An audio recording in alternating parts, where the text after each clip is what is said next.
ओम श्री गणेशाय नमः। आइए श्रवण करते हैं करवा चौथ व्रत कथा। करवा चौथ व्रत कथा इस प्रकार है। एक सुंदर रमणीक शुक्रप्रस्थपुर दिल्ली शहर में रमेश शर्मा नाम के ब्राह्मण थे। उनकी पत्नी का नाम लीलावती था। उनके महापराक्रमी 7 पुत्र और संपूर्ण लक्षणों से सुंदर बीरवती नाम की कन्या थी। बड़ी ही सुंदर थी। जब विवाह के योग्य हुई तो रमेश शर्मा ने वेद शास्त्र के ज्ञाता विद्वान ब्राह्मण से विधि विधान से विवाह किया। जब अपने विवाह के पश्चात वो करवा चौथ का व्रत कर रही थी, कार्तिक कृष्ण चतुर्थी को, तो वो बहुत समय हो रहा था, तो बंधु बांधव बोले कि चलो भोजन कर लो। और वो बोले कि अभी तो चंद्रोदय तो निकला ही नहीं है, प्रतीक्षा कर रही हूँ। तो भूख प्यास से तो पीड़ित थी, इसलिए वो मूर्छित होकर गिर पड़ी। तो सब भाई बांधव रुदन करने लगे। बीरवती पंखा धोकर हवा करने लगी, ढांढस बंधाने लगे सब लोग। अब चंद्रमा उदय होने वाला था, तो थोड़ा सा जगी तो एक भाई चिंता युक्त होकर एक बड़े वृक्ष पर चढ़ गया, बट के वृक्ष पर, बरगद के पेड़ के ऊपर, और बहन के प्रेम से दुखी होकर जलती हुई लुहारी दिखाया और कहा चलो बहन भोजन कर लो। तो अर्घ देकर उसने भोजन कर लिया, जिससे करवा मैया नाराज हो गई। उसके पति की मृत्यु हो गई। उसके पश्चात जब उसे पता चला, बड़ी दुखी हुई और फिर शिव जी का पूजन किया, निराहार व्रत किया। वर्ष भर पूरा करती रही करवा चौथ का व्रत।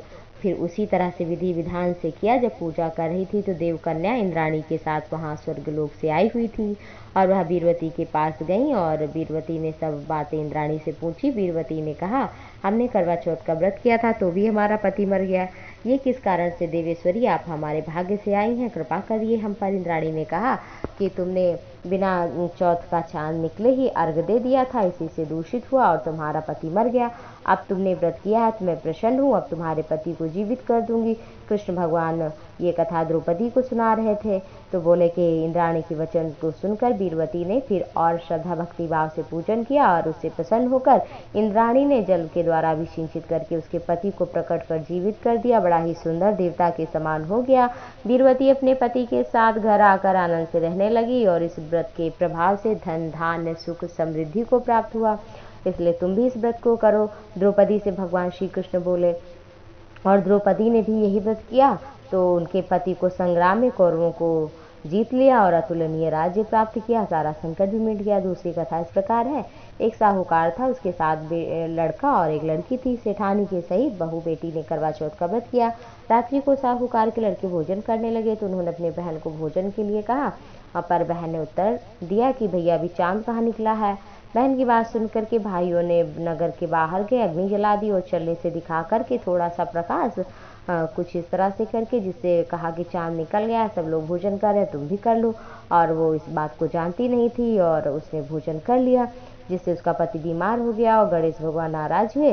और फिर उसे जब अपने दोस्तों का पता चला तो उसका पति बीमार हो गया, तो उसने गणेश जी की प्रार्थना की, विधि विधान से करवा चौथ का व्रत किया और श्रद्धा अनुसार सबका सत्कार किया, आशीर्वाद सबका ग्रहण किया। और इस तरह से भगवान गणपति प्रसन्न हो गए और उसके पति को धन संपत्ति और लंबी आयु दिया। इस तरह से जो भी करवा चौथ का व्रत करेंगे श्रद्धा भक्ति भाव से, उनके पति की लंबी आयु होती है। करवा चौथ की तीसरी कथा इस प्रकार है। प्राचीन काल में करवा नाम की औरत थी, स्त्री थी, अपने पति के साथ हो रहा करती थी। नदी के किनारे एक गांव था, वहीं पे रहती थी। एक दिन उसका पति स्नान करने गया और योग से वहां क्या हुआ कि एक मगर आकर के पैर पकड़ लिया। तब वो व्यक्ति अपनी पत्नी, जिसका नाम था करवा, उसी को पत्नी को करवा करवा कहकर बुलाने लगा। अपने पति की आवाज़ सुनकर पतिव्रता स्त्री करवा भागी आई और पतिव्रता ने आते ही मगर को कच्चे सूत के धागे में बांध दिया। मगर को बांधकर अपने पतिव्रत धर्म के बल से यमलोक में पहुंच गई। यमराज से बोली, भगवान मेरे पति को मगर ने पकड़ लिया, आप इस अपराध के लिए अपने बल से मगर को नरक में डालो। करवा की बात सुनकर यमराज बोले कि अभी मगर की आयु शेष है, मैं अभी ऐसे कैसे कर सकता हूँ। यमराज की बात सुनकर बोली, फिर हम आपको श्राप देकर नष्ट कर देंगे। करवा की बात सुनकर यमराज भयभीत हो गए और उसके साथ जा करके मगर को यमलोक पहुंचा दिया, नरक डाल दिया और पति को दीर्घायु होने का आशीर्वाद दिया और कहा कि एक बार और मांगो। तो फिर करवा मैया ने कहा कि आज के दिन जो व्रत करे उसके पति की आयु लंबी हुई। यमराज ने कहा ऐसा ही होगा। तो जैसे करवा माता ने अपने पति की रक्षा की, ऐसे सबके पति की रक्षा करती है जो भी व्रत करता है। चौथी कथा इस प्रकार है। प्राचीन काल में एक परिवार में 7 बहू थीं, 6 अमीर घर से थीं। उनका इसलिए मान सम्मान था, लेकिन 7वीं बहू के मायके में कोई नहीं था। वह घर का काम तो करती लेकिन प्यार ना मिलता। परेशान उसे सब करते हैं। और हर त्योहार पर सबके माँ से कोई ना कोई मायके से आता तो उसे बड़ा दुख होता। हर वर्ष की तरह एक बार करवा चौथ का व्रत आया। सभी बहुओं ने व्रत किया तो उनके भाई करवा लेकर आए, लेकिन छोटी बहू के घर में कोई था नहीं। उसे सब खरी खोटी ही सुनाने लगे। इससे दुखी होकर वो जंगल में जाकर रो रही थी।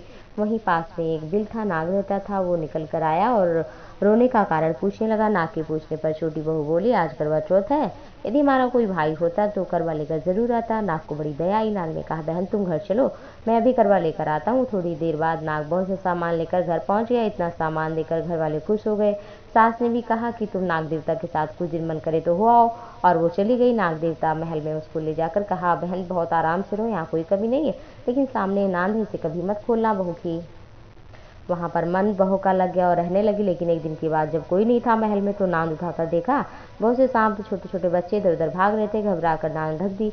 घबराहट में एक सांप की पूंछ नांद के नीचे आने से कट गई। कुछ देर बाद जब नाग महल में आया तो बहू ने सब बात बताई और गलती के लिए क्षमा मांगी। नाग ने भी क्षमा कर दिया। कुछ दिन बाद छोटी बहू ने ससुराल जाने के लिए कहा। नाग देवता ने बहुत सामान देकर विदा किया।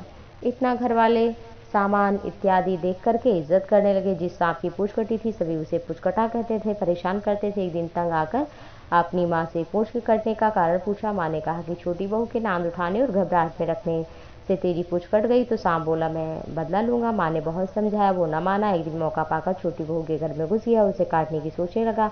तभी उसे बहस करने की आवाज़ सुनाई देने लगी। छोटी बहू कसम खा रही थी, अपने सास से कह रही थी, मैंने ऐसा कुछ नहीं किया, मुझे छोटे पुचकटे भाई से कोई प्यारा नहीं, मैं उसकी कसम खाकर कहती हूँ मैंने ऐसा नहीं किया। पुचकटे ने सोचा, मुझे इतना प्यार करती, मैं उसे काटने आया हूँ, ऐसी प्यारी बहन से कैसे बदला लूँ, और चुपचाप घर वापस चला गया। तभी से पुचकटा अपनी छोटी बहू के लिए हर वर्ष चौथ के दिन करवा लेकर जाता और बहन बड़े प्यार से करवा चौथ का व्रत करती। करवा चौथ का व्रत जरूर करना चाहिए हर नारी को। इस दिन सोना नहीं चाहिए, ताश इत्यादि नहीं खेलना चाहिए, और साथ ही साथ निंदा नहीं करना चाहिए, सतियों की कथा सुननी चाहिए, और सफ़ेद चीज़ को पहनना नहीं चाहिए, ना काला चीज़ पहनना चाहिए, चाहे साड़ी हो, चाहे चूड़ी हो, चाहे बिंदी हो। सफ़ेद और काले रंग का कोई सामान नहीं धारण करना चाहिए। साथ ही साथ में मांग का सिंदूर नहीं मिटाना चाहिए। इस दिन हो सके तो सिर ना धोएं, और साथ ही साथ सबको प्रणाम करें, किसी की निंदा ना करें। नारी की शोभा तभी तक है जब तक उसका पति है। जिय बिनु देह नदी बिनु नारी, तैसे नाथ पुरुष बिनु नारी। जैसे नदी पानी के बिना शोभा नहीं पाती है, और जैसे वृक्ष हरियाली के बिना शोभा नहीं पाता है, और वैसे ही एक नारी अपने पति के बिना शोभा नहीं पाती है। तो अपने पति की लंबी आयु के लिए करवा माता से प्रार्थना करें। भगवान श्री गणपति, गौरी माता, शंकर भगवान, विष्णु भगवान की आरती पूजा वंदना करें। करवा मैया को प्रणाम करें। उसके बाद पति को प्रणाम करें। पूजा के बाद फिर सभी सास ससुर जो घर में बड़े बुजुर्ग हों आसपास में, उन सबको प्रणाम करना चाहिए, क्योंकि प्रणाम करने से ही सारी मनोकामना पूर्ण हो जाती है। आइए का आरती सुन लेते हैं करवा मैया की। ओम जय करवा मैया, ओ मैया जय करवा मैया, जो व्रत करे तुम्हारा पार करो नैया। ओम जय करवा मैया, सब जग की हो माता, हो तुम्ही रुद्राणी, यस तुम्हारा गावत जग के सब प्राणी। ओम जय करवा मैया, कार्तिक कृष्ण चतुर्थी, जो नारी व्रत करती, दीर्घायु पति होवे, दुख सारे हरती। ओम जय करवा मैया, होय सुहागन नारी, सुख संपत्ति पावे, गणपति बड़े दयालु, विघ्न सभी नासे। ओम जय करवा मैया, करवा माँ की आरती, व्रत जो कर गावे, मैया प्रेम सहित गावे,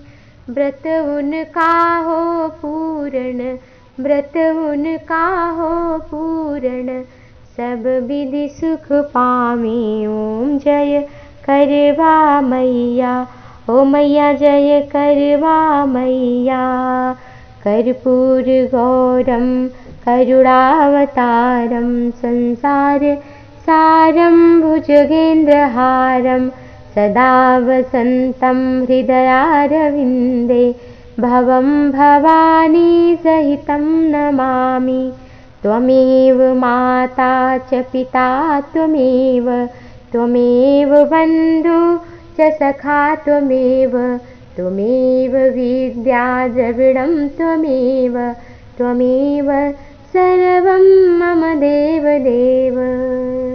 करवा मैया की जय। नमः पार्वती पतये।